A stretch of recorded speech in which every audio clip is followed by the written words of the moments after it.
Gaza में जो seize fire करने की कोशिश है उसके लिए नेगोशिएशन इस समय चल रही है। हमास का जो डेलीगेशन है वो कायरो पहुंचा हुआ था, 2 दिन हो चुके हैं डेलीगेशन को, लेकिन कायरो में पहुंच के उसने अभी तक कोई फैसला नहीं सुनाया है। अभी जो बातचीत है वो स्टॉल लग रही है, वो रुकी भी लग रही है। और 2 दिन की जो बातचीत है हमास की दूसरे पार्टनरों के साथ, उसमें उसे कोई सिग्निफिकेंट ब्रेक थ्रू देखने को नहीं मिला है। जहाँ तक बात की जाए तो रमज़ान का पीरियड आने वाला है, और रमज़ान के पीरियड से पहले पहले इस डील को कराने की कोशिश हो रही है।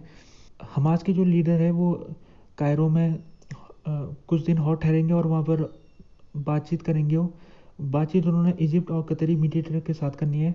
जो ये जो डील है इसका फ्रेमवर्क लगभग तैयार है, और उसमें इसराइल ने अपनी तरफ से तो उसने मंजूरी दे दी है।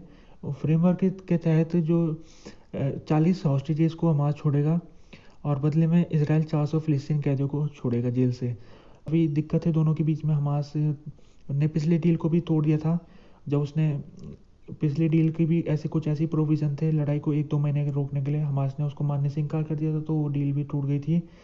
इसराइल के जो डिफेंस मिनिस्टर है यो गैलेंट, वो उनका कहना ये है कि जो इस समय लेबनान की बॉर्डर है वहाँ पर जिस प्रकार से हिजबुल्ला के मिलिटेंट कार्रवाई कर रहे हैं उससे टेंशन बढ़ता जा रहा है, और वो कह रहे हैं कि सिचुएशन इस समय मिलिट्री एस्केलेशन तक पहुँच सकती है। उन्होंने कहा है कि हम कमिटेड है डिप्लोमेटिक प्रोसेस के लिए, लेकिन उन्होंने कहा है हिजबुल्ला का जो एग्रेशन है वो इतना एग्रेशन वो कर रहा है कि इससे क्रिटिकल पॉइंट में हम पहुंच चुके हैं, यानी कि इससे ज़्यादा हम नहीं सह सकते हैं।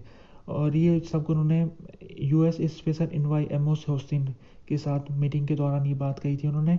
और जहाँ तक बात की जाए कल की बात में ही, कल इसराइल का जो नॉर्थन इसराइल वाला इलाका जो लेबनान से लगता है वहाँ पर हिजबुल्ला ने टैंक सेल फायरिंग की थी, जिसमें 2 इंडियन नेशनल की गंभीर रूप से घायल हो गए थे। इसके अलावा एक फॉरेन नेशनल मारा गया था।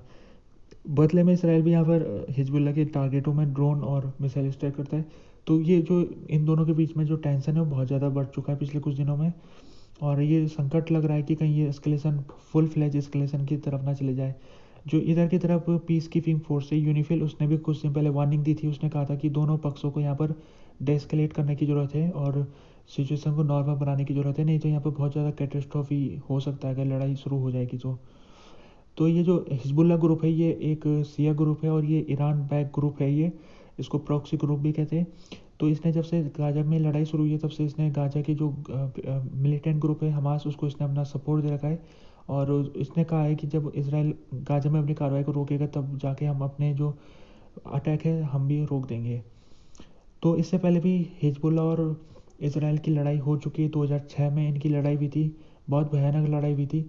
उसके बाद से दूसरी लड़ाई अगर होती है तो बहुत ज़्यादा कैटास्ट्रॉफी दोनों के लिए हो सकती है, खासतौर में जो हिजबुल्ला है उसका तो सफाया हो सकता है, उसे भी इस बात का पता है, तो इसी वजह से वो फुल फ्लैज लड़ाई अभी तक नहीं कर रहा है। और इसराइल को भी काफ़ी ज़्यादा नुकसान सहना पड़ सकता है, क्योंकि हिजबुल्ला का जो उसका जो रॉकेट स्टॉक है वो 1 लाख के लगभग रॉकेट उसने अपने जखीरे में रखे हुए हैं। तो हिजबुल्ला इतना छोटा पावर नहीं है, वो काफ़ी पावरफुल है। इसराइल उसको हरा तो देगा, लेकिन बदले में इसराइल को भी काफ़ी नुकसान सहना पड़ेगा। तो इसी वजह से दोनों पक्ष अभी लड़ाई नहीं करना चाहते, लेकिन सिचुएशन कभी भी एस्केलेट हो सकती है।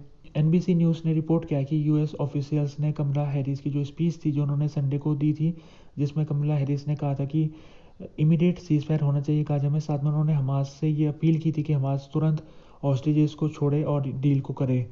तो ये जो उनकी स्पीच थी इसको नरम कर दिया गया था नेशनल सिक्योरिटी काउंसिल ने, यानी कि जो इनिशियल स्पीच थी वो टफ थी इसराइल के ऊपर। बाद में स्क्रूटनी के बाद इस स्पीच को वाटर डाउन कर दिया गया था। और ये दिखाता है कि जो अभी तक जो बाइडेन की सरकार की जो पॉलिसी है वो अभी भी इसराइल के पक्ष में है।